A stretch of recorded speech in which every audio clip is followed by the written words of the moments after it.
Bhagavate Vasudevaya. Om Namo Bhagavate Vasudevaya. We are reading from Srimad Bhagavad Gita. This is 6th chapter entitled where? Well, it's Dhyana Yoga. It's written something else.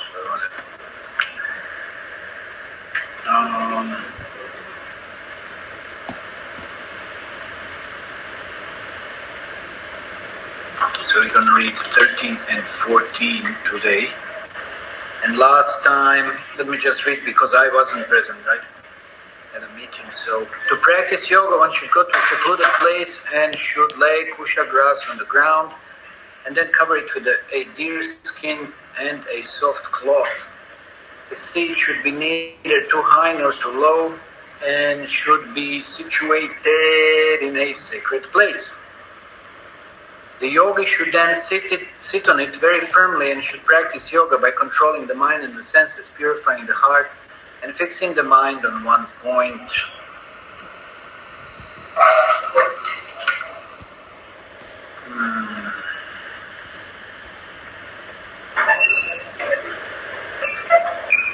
So I'll just read the text then.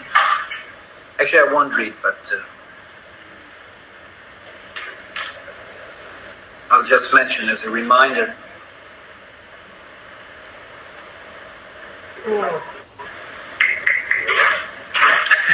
That's a good take too. I didn't think that you're going to come because last time you also missed, no? Came very late. Last time you went. Anyway, I remember if you don't. You went straight to the station.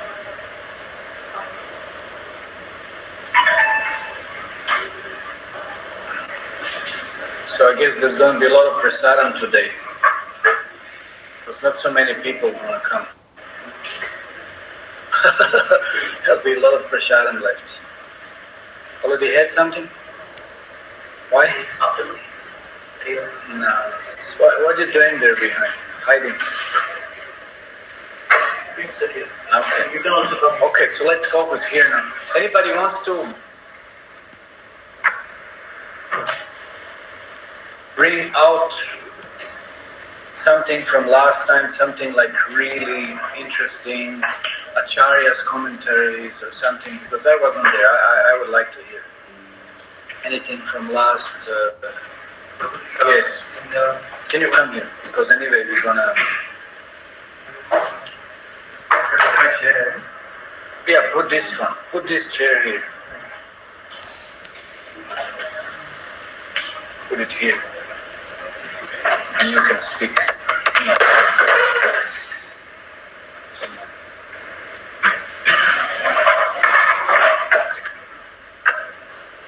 Speak loudly.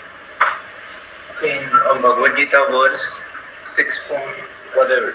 What's the point? The point is that in that verse it is explained that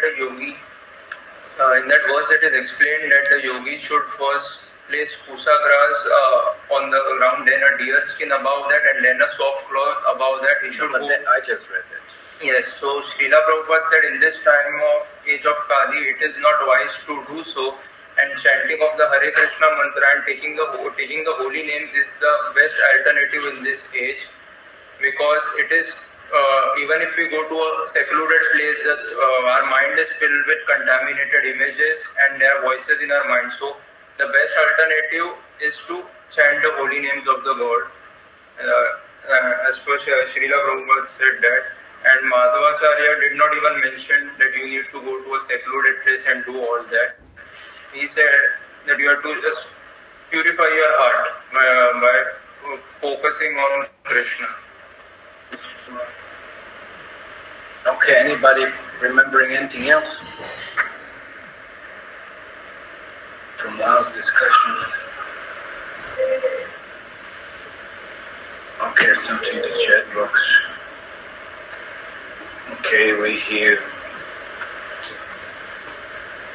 Nihar, Gaurav, Rohan, Sahil. Okay. Okay. One second.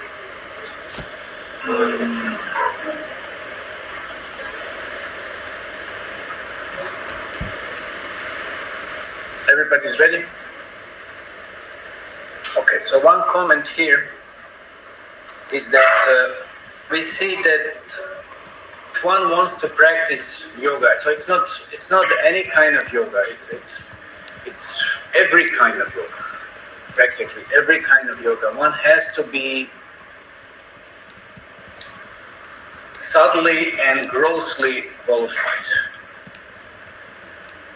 One has to be qualified, because we see here what means yogi. To practice yoga, one should go to secluded place and do this, all these yam and niyams and specific instructions how yogi should be placed to start practicing yoga.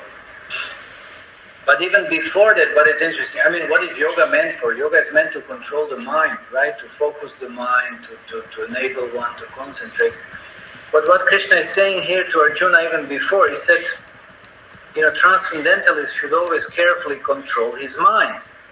And even earlier, he should regard friends and enemies in the same way. He should be equanimous, right?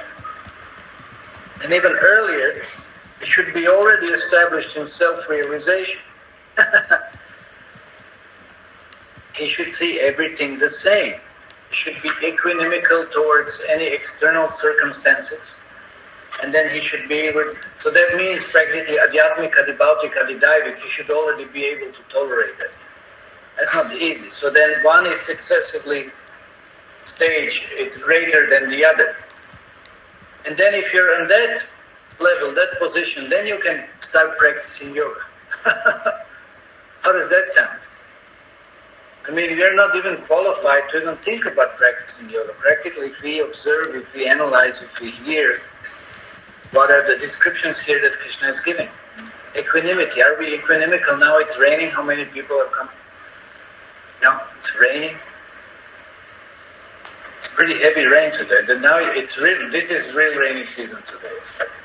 Now it has started. It could have waited for a few more days, but anyway. What can you do? This is Indra's Gundicha Marjana going. He wants to clean the temple also. Which is nice. Why? Because there are so many crows and things out there, they're making messes. So he's cleaning that. But a little bit too much. We'll see how it will be tomorrow and the day after tomorrow. So therefore one has to be equanimical, one just has to be indifferent practically, or unaffected in his devotional service. Even when it's raining. It's not easy. It's not easy. If you're able to do that, then you qualify for practicing yoga. And then even more, the higher level we discussed earlier. What is the higher level? That one has to tolerate some personal injuries inflicted upon himself. What does that mean? That means somebody who is, pinning you on the personal level. And even somebody who's glorifying you, you also have to be equanimical towards that. You shouldn't accept this as something very wonderful. You just have to be indifferent. Being steady in Krishna conscious service, because many times people being respected, honored, glorified, well, maybe flattered, that could also happen, Whatever, they get carried away and completely become, just become bodily conscious. So that also shouldn't happen. So we see how one has to become qualified like this. And one should be, able to control the mind.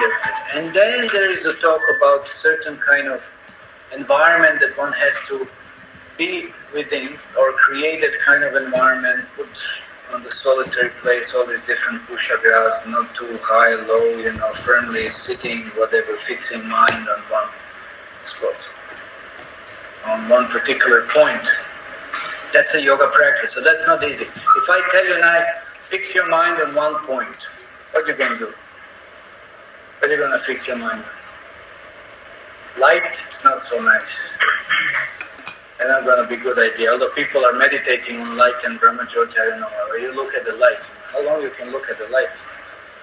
And you remove your sight from looking at the light. What can you see afterwards? Not, it's just like, it's not the best point, no? Light is not the best point to meditate. What are you going to, what else is there? That big fan, is that something interesting to meditate upon? What are you going to do? That chair or something? It's not easy to meditate. It's like, of course, the best would be if you had a deity or the photo of a deity at least or something, then you can focus mind on this. That's easy. I was once trapped for a few days in a pagoda. Everybody knows what pagoda is? Huh? Who doesn't know? I don't know what is pagoda. Pagoda is a temple. It's a Buddhist temple. And that was in Cambodia. I was supposed to extend my visa for Thailand, and then I just kind of decided, okay, the idea was if you just cross the border and then you can get a new visa and come back, but that didn't work for certain reasons. And then I had to go to the capital, Phnom Penh. Whew, that was one of the biggest purifications in my life that happened, because I didn't have money. I didn't calculate how much would be required. I thought that this happens and I come back and it's over, but that didn't happen, getting the visa on the border. And then I was directed, well, you have to go to the capital and then they'll give you another visa, and then with that you can come back to Thailand. So it was such a trip. Anyway, it was very purifying. It's a whole big story how it happened and how I did this and that and whatever. But I didn't have place to stay because I didn't have money. I mean, I think I had like leftover something like maybe $15 or something. That's nothing, because I calculated also the new visa would cost me like $10. That was there. So basically I had like $5 left or something for traveling or I mean that's not small distance and whatever. So frankly I didn't have money. So I went begging. I went to I think UNESCO or something. There was not my country's embassy or something. So I went to UNESCO. I said, please give me some Lakshmi. Some kind man. He gave me $5. So like this, anyway, it was fun. So then I didn't know where to stay. Where you're going to stay? You come to some place, some country, first time in your life or whatever. So then I thought, what is there? So I went to some Buddhists. I say, can I stay overnight or something? So then they kicked me from one place. I said no. Then I went to some other place, and then there was some guy, so he was compassionate. Says, okay, you can stay. So then I stayed with that Buddhist fellow. He had his like little some place. And of course there were other Buddhists there, And that was also very purifying. I mean, they didn't have running water. They have like, they will use the same water from like, whatever.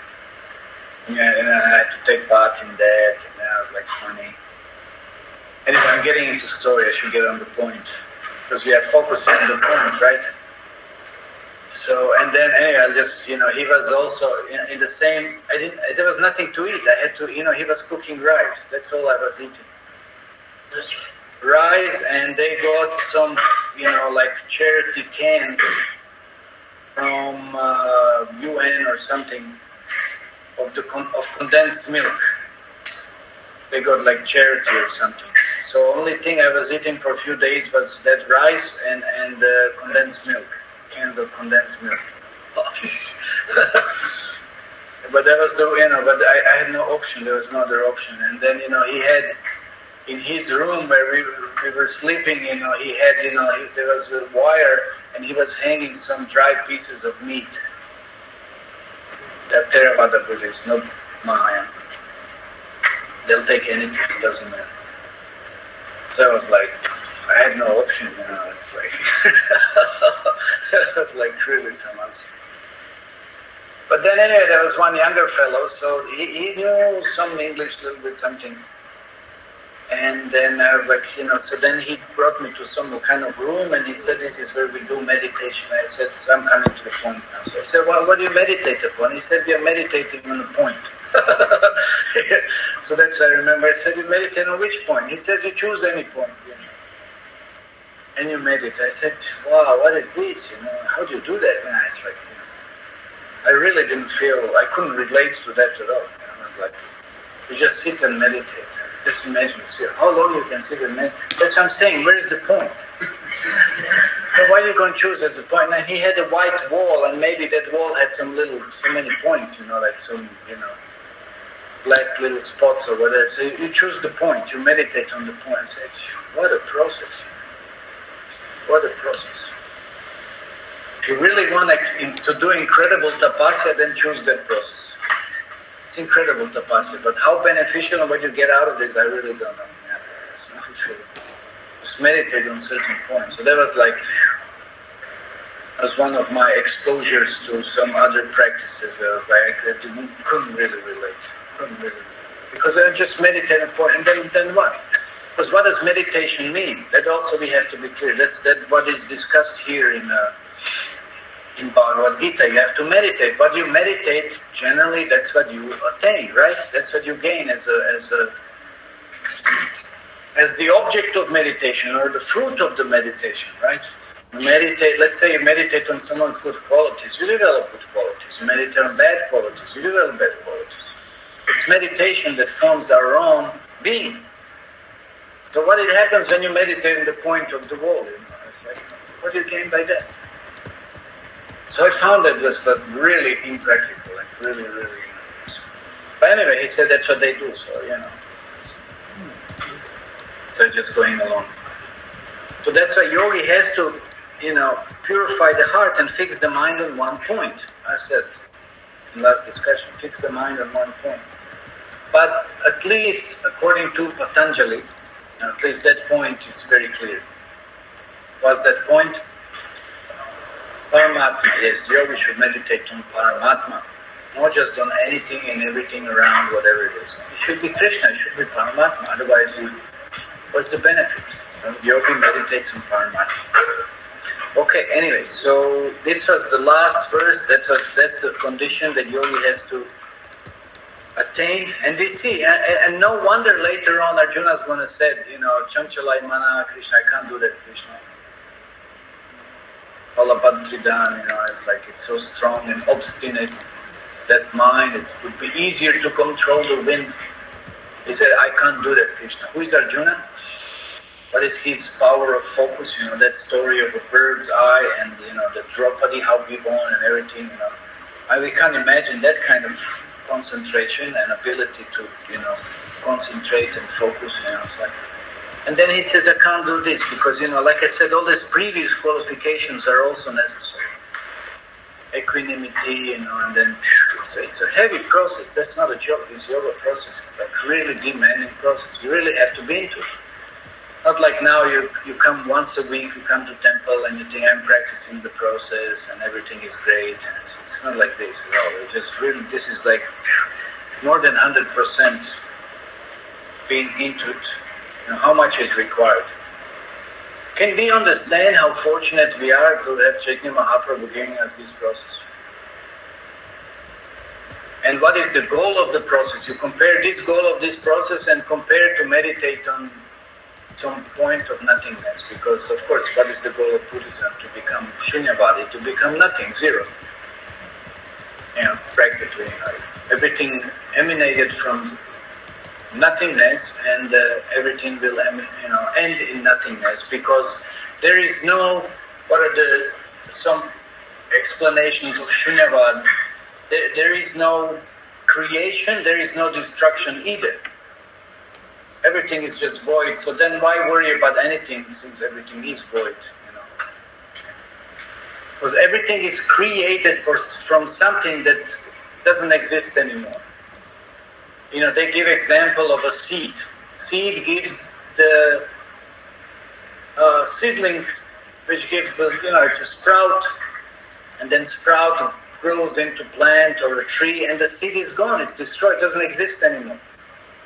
Doesn't exist anymore. And then there is a tree which also after some time, it just produces so many other tea, so some other tree or whatever. So there is that constant transformation taking place. So you can't say there is destruction, you can't say there is creation. Because it's constantly, or you can't say about the body, you can say I have a small child's body.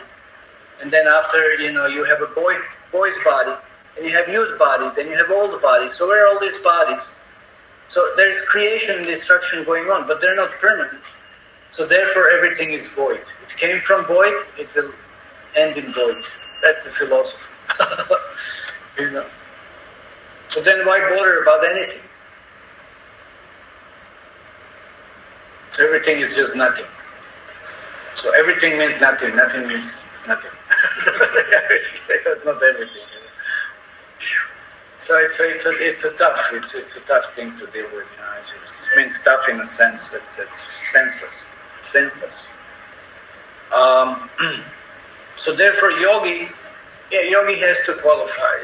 Yogi has to understand what is the goal, what is the purpose, and therefore we as bhakta yogis, we should understand again how fortunate we are. Chaitanya Mahaprabhu giving us such an incredible philosophy, such an incredible logical, rational, practical understanding of ourselves and the whole universe that we live in. And then even beyond, of course, spiritual work and our relationship with Krishna and who Krishna is and how to attain it. And we just have to chant what? Hare Krishna, Hare Krishna, Krishna Krishna, Hare Rama. That's all. It's such a simple process. And even then we struggle with this, no? Even then we struggle with it. So then just imagine if you would have to be a yogi. You would have to be a yogi to get some spiritual insight, what to speak of spiritual realizations or advancing in such a process. It's a heavy stuff. It's incredibly heavy stuff. So anyway, that is that's a long report here by Srila Prabhupada. Anyway. So it's a very demanding process. And then we complain, I have troubles chanting. We complain. Of course, devotees complain because what was the standard, at least minimum standard that Chaitanya Mahaprabhu set as the process of chanting? What was the standard? Lakpati. Who is the Lakpati? He said, only I will take prasadam in the house of the one who is the Lakpati. Chaitanya Mahaprabhu said that. Are you Lakpati? Or you earn 1 lakh rupees per month? See, Chaitanya Mahaprabhu won't come, even though you're from Nalasopara, which he visited, but he wouldn't come to your house, he would come to some other house. You're not Lakpati. So now what to do? You can't invite Chaitanya. You can invite, but he won't come because you're not Lakpati. You can't even invite because you don't have access to it. So not less than that. So what does that mean? That doesn't mean how much you earn. That means how many holy names you're chanting. 1 lakh names, basically that meant 64 rounds. We can't even do that. We practically can't even do that.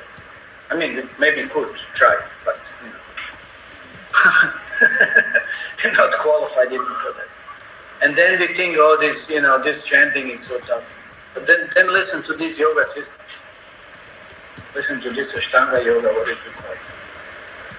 And we are not serious about chanting. Who is not chanting 16 rounds? Raise your hand. See? Huh? Not chanting. Yeah, see? Yeah, no, that's okay. And that's okay. And relax. See, so even that much we don't do. And then Prabhupada said this is like minimum of the minimum. And said at least engage in some other service. By the way, there's going to be plenty of other service, especially on day of Ratha Yatra. Anyway, now we are bringing it a little bit more. It's here, this Tripura Ratha Yatra, that's going to be on Sunday. We have service of distributing Jagannath Mahaprasadam to everyone. Haribo! So we'll get the vehicle, I guess, and load it with, or maybe it will be in bus, sometimes it's in bus, and we get the sacks of prasadam and we just give it to whoever is out there. If you need some energy, you can also take it. No problem. It's a very amazing service. It's a very beautiful service. You just give it for, people appreciate when they get some mercy for free like that. It's very blissful. So that's one service. And then in the evening we have Prasharam distribution in the Mandapam hall. I think from 6 to 7, 8, 9, something like this. And one would have to come earlier back to the temple from even Rat, practically reaching here. That might extend. And then next whole week there's going to be also plenty of sevas. Because we don't chant 64, that's why we have to do some seva.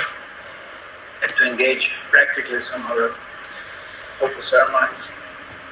Because Bhakti Yoga is also yoga. There are also yam and niyam. That means what one should do and what one should, regulate or reject. And there is also asana, there is also pranayam, there is also pratyahara, cessation of the senses. There is also dhyan, dharan, and samadhi. And what is the samadhi? Dancing in front of Lord Jagannath. That you can achieve somehow. Being complete samadhi. So you can have a practical realization tomorrow, day after tomorrow. And maybe on Saturday might be somewhere. Now all this week some Ratha Yatra somewhere is going on. Anyway, wherever. So Bhakti Yoga is also a process which involves all these 8 levels. That's also contained within it. Okay, so let's hear today what is Krishna saying about further qualifications. If so far you have not been convinced about the yoga process, what's required, then Krishna is saying a little more here. He said, okay, samam kaya shirogrivam harayan achalam stiraha samprekshya nasikagram svam dishash shanavalokayan prashannatma vigatabhir brahmachari vrate stitaha manasamyamya machchito yukta asita matparaha. Translation: one should hold one's body naked, head erect in a straight line. And fix yourself. See, nobody is sitting as you should sleep. What kind of yoga are you doing practically?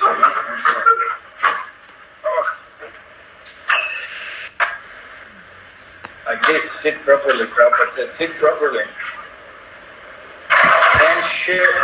And stare steadily at the tip of the nose. Now you have to stare at the tip of your nose. Right, that's really. What if you have too short nose? You can't even see it. It's not made for Chinese people. Well, maybe anyway that we don't have to name different whatever, but it's might be tough, I know, with both eyes or with one eye. You get. That's a tough one, no? How do you don't spoil your eyes? I'm looking at it, like it's a cross kind of stuff. But that's what you're supposed to do. Chalo, try. Sahil. It's not funny. See, maybe you're disqualified. You can't even do it. You can't even sit. Hare Baba, sit properly. How you're sitting like this. Sit straight. So you tell me now, what is better, to look at your nose or to look at the deities? So which process you're going to choose? Which process you're going to be serious about? At least deities, they also change dressing every day and garlands. There's something different, You look at the top of your nose, what is there, It's incredibly, boring and it's inconceivable. And you have to do this for 60,000 years, Vishwamitra. 60,000 years you stare at the top of your nose. Wow. What a process. There was one sage, he was staring at his feet. I guess he was just sitting, like this, and then he was like... And he came to the whole process. I don't know, was it Nyaya? Maybe it was Kannada is Vaisheshika, Nyaya is Gautama. Maybe it was Gautama also. He had some nickname like this because one of them, somebody was staring at his feet and came up with all these incredible things, got revealed.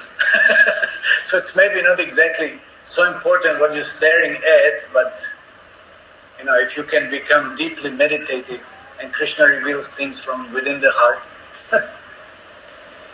Anyway, that's a minor digression here. But he was meditating on his feet. So he got a nickname like that and came up with amazing philosophy like that. So that's out. Staring steadily at the tip of the nose. So anybody can do it.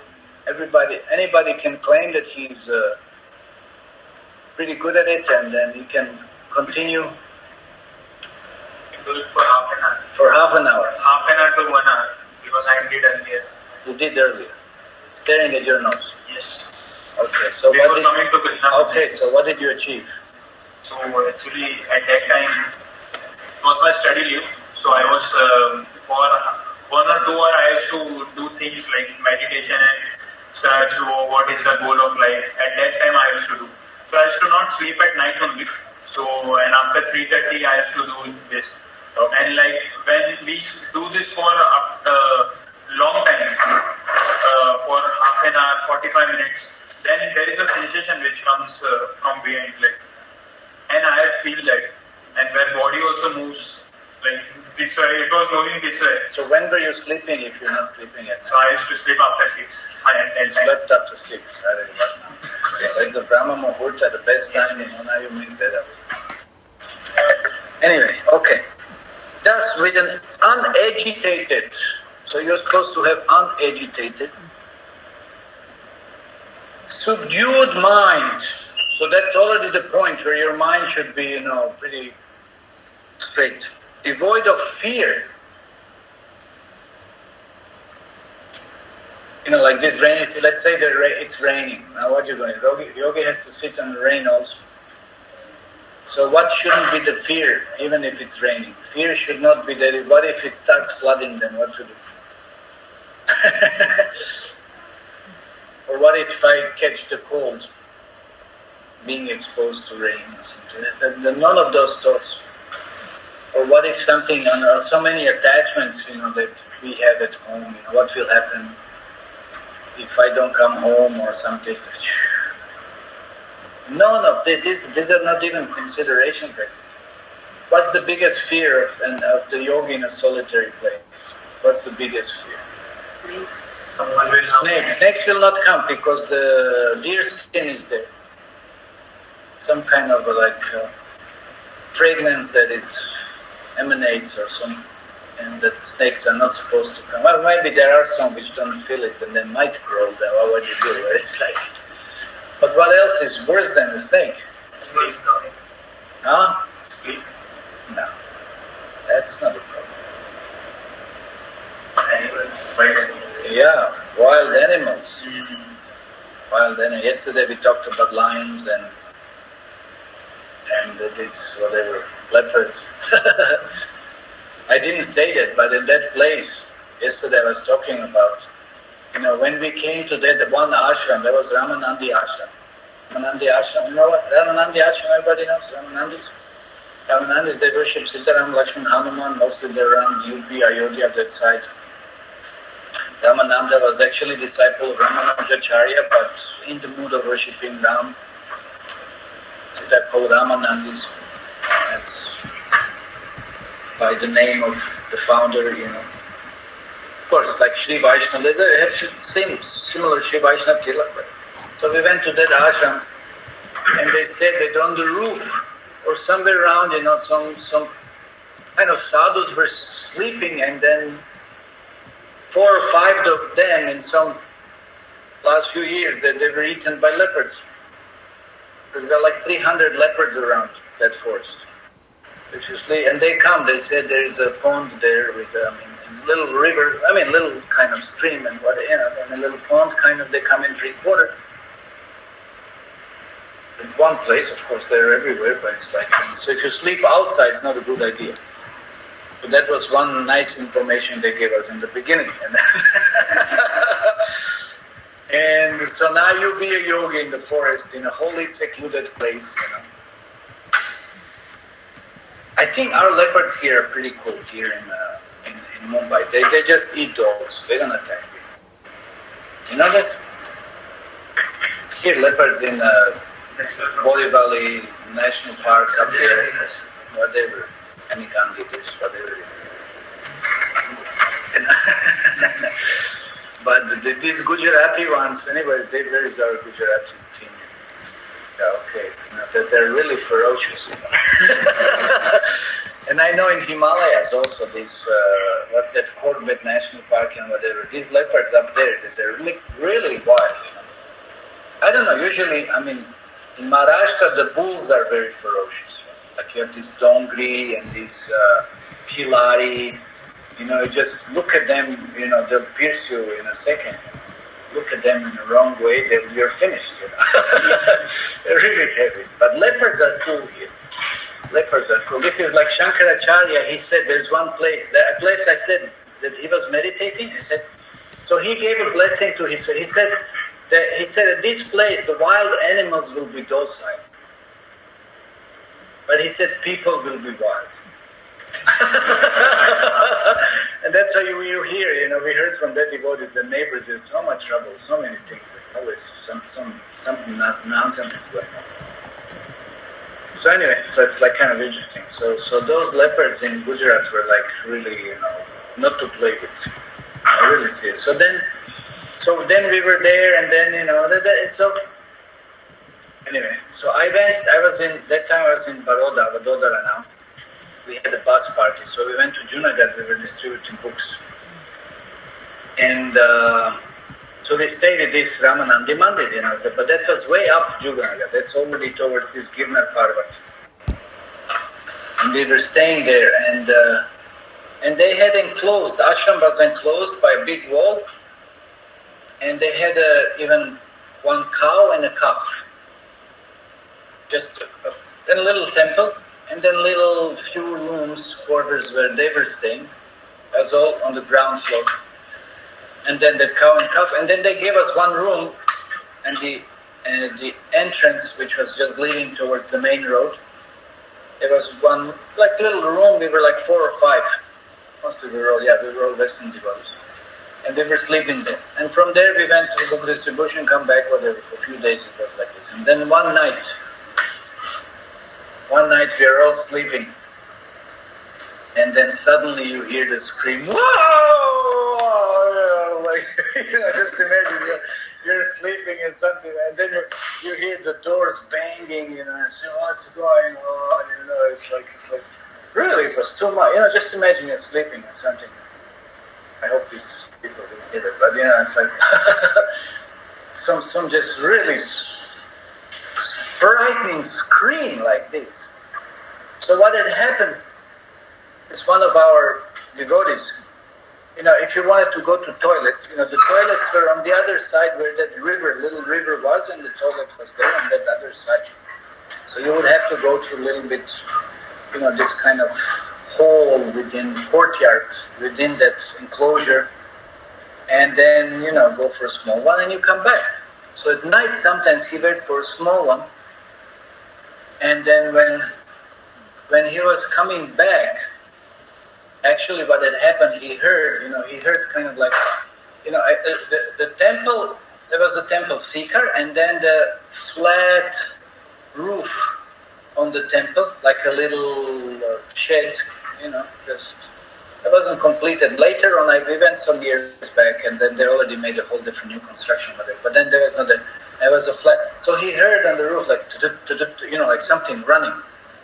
And then what happened, when he was coming back, then just in front of that cow shed, where the cow was, well, of course the cow was closed with the calf inside. The leopard jumped down there because he smelled, right? He smelled the cow and calf, the smell, so leopard jumped inside of that enclosure. They can jump 4 or 5 meters, for them that's not a big deal. They're really like cats. So he jumped, and this fellow just came, and then just so last moment he just ran inside and shut the door. And he freaked us all out, like screaming like this. And we were like, and then we woke up, and then he was like hysteric practically, because and he came, if he would have come maybe a few seconds practically later, who knows what would have happened. It's pretty heavy thing. And then somehow we went back to sleep or something till, and then in the morning he said, let's get out of here. So you're not going to stay, and then he said that to this Ramananda. He said, that's normal, the snakes, cobras comes, the leopards come. And they're, they have no issues because they had attached bathroom toilet, with their rooms. But we didn't. So he said, let's go and find some other place, But then we went a little more further. There's some big Shiva temple also. There's a place where some melas happen, big melas happen, and whatever. And so then we find some other ashram, then we stay there. And then later on there is a zoo. That's the first time I went to zoo in India, in Junagadh. So then we went to zoo. I don't know how we decided to go to zoo, but we went to zoo. And then we're looking different animals, this, and then we came to leopards. And then one day everybody started joking, hey, is it this one? You saw this one, or was it this one? It's like really, that was heavy. So yogi can't be disturbed. You can't go to forest, you can't find secluded place and then start, what about this, what about that? What if a tiger comes? What if leopard comes? What if Balu comes? What if anybody comes? You can't be disturbed. You just have to surrender to Paramatma. What if Rakshasas come? How many sages Rakshasas would kill? You read Ramayana. Sages would be in the forests, and how Rakshasas just come and finish all the sages. So can you practice yoga knowing all of that? Then you don't read Ramayana, you shouldn't read Ramayana or something, or you shouldn't. How do you practice? How is and your mind is supposed to be cool and steady and fixed in meditation, and you're not supposed to hear. What if you hear the sound of a roar or something? And you're supposed to, Paramatma. So what are you supposed to do? It's an inconceivable process. How do you do this? How do you combine all these practically inconceivable requirements? It's pretty heavy. So devoid of fear. Of course, when we practice Bhakti Yoga, there is the definition of fear. You should not be fearful of losing your life. But that's also there, that's the same thing. You should not be fearful of anything practically. You should just be fully surrendered to Krishna and depend fully on Krishna. Who can do that? Just at this stage. Of course, if you cannot take sannyas unless you're fearless. You should not be, like we know the story of Brahmananda and I think it was Pushta Krishna. They went to Bangladesh 71, and you know what was going on in 71. There was a slaughter going on. Yeah, there was a slaughter going on, and many Hindus were just, heavy stuff was going on. And then they boarded the bus and which was going back to Bengal, back to India kind of, and then they were, how you say when the car gets in from another car, what's the word? Intersected. And there was an army, whichever army, whatever it was, and they told people, get out of the bus. They lined them up. And I think they started shooting or whatever, but then, Brahmananda, but they just took their japa and just, Hare Krishna, Hare Krishna. Oh, what are you going to do? No? And then those people were so unnerved, they couldn't shoot. They had some realization, these guys are fearless, they're like, like they're sadhus or something, Paramatma, and they let them go. They let them go. They were fearless. I mean, of course, what do you do then? What are you supposed to, just think Japan, Hare Krishna, But they felt it. They let them go. Prabhupada was so worried. He heard, that they were stuck. They couldn't come back. There are so many things going on. So two of them managed, to get back. So that's fearlessness. So how do you become fearless? Yeah, well, take shelter of the holy name. But now yogi, how will yogi take shelter? Yogi, you have to be already, I don't know what level you really have to be on that level. Fearlessness. Not thinking I'm this body and who cares whatever happens to this body. So being fearless, it's a big accomplishment. Being fearless. How fearful you are when you're in expectation of results for your exam or something. How fearful you are to keep your job or keep or something. Whatever, I don't know, so many fears in life. How fearful you are when you come back that your wife won't shout for some reason. So many fears, Then it means you're not qualified to be a yogi. Yeah. Okay, then there's another.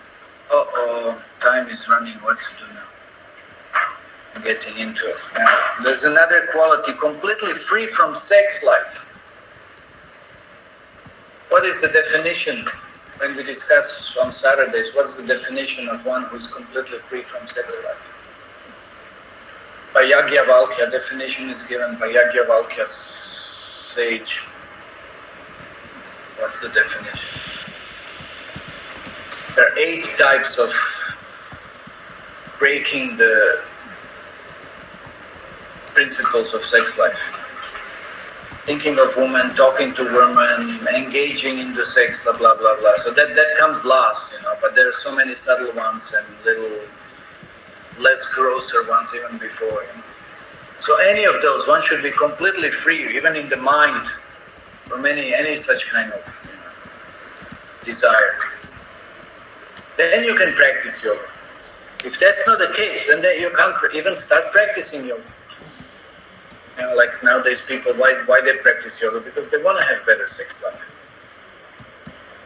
They use yoga where we don't have to. It's nonsense. It's just the other way around. That's not what yoga is meant for. One should meditate upon me within the heart and make me the ultimate goal of life. That's the final thing. That's what Krishna is saying. You should meditate upon me. Not on some black spot on the white wall or something, Or maybe some spot made by dal or some subject that they fell or something. Or somebody spits on pan or it's like meditate on that. That's not to be meditated. What is meditation? Meditation is on Krishna. That's what yoga is all about. Okay, anyway, we couldn't give it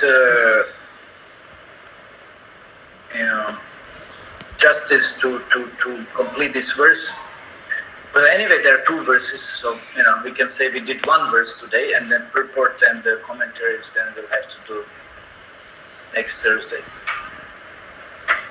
So I suggest then what to do. Time is pretty much over, so we'll stop here and leave a few minutes maybe for time, some time for questions or comments.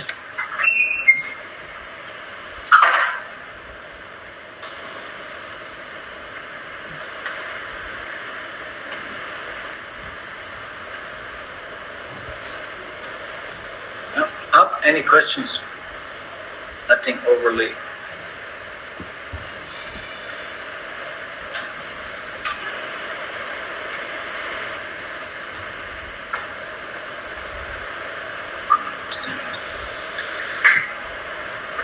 Yes. Prabhu Krishna, Lord Bhagavan Krishna has given this in the Bhagavad Gita that we can do this also. Yes, Krishna has given this in Gita that you can do dhyana as a process of yes. So that would be possible only, but like very few can. That would be possible to some extent, and for very few, yes, that's true. You can do karma and jnana and dhyana. These are all processes. But each and every process is, as Srimad Bhagavatam states, it's meant for a certain age. So it's not meant for this age. To do maybe to some extent to get some benefit, but it's not the absolute process. That's also not. One more question. There are three types of miseries, that Adi, Devik, Adi, Bhautik. Yeah, there are three types of misery. So, one is with the mind and body. Yeah, mind and body. These are the worst miseries. You should be free from all of those if you want to be a yogi. So I was telling that only. If everything depends on mind. If your mind is tolerant, then everything will be like any type of disease, any type of miseries outside, like natural calamities, war going on. We can pursue it wrongly also with our mind. Yes, mind can become affected by anything. So if our mind is trained, if one problem is solved off, misery if your mind is trained, then all the problems are solved. Not just because that's the whole point. What was said, yogi should be indifferent to everything external. On the Adidaitika level and Adibhautika level. And that already includes Adhyatmika level. That's the position of the yogi. Then you can start practicing yoga. It's pretty demanding. Okay, then we'll stop here. Srila Prabhupada ki jai, Bhagavad Gita ki jai, Gaur Premanande.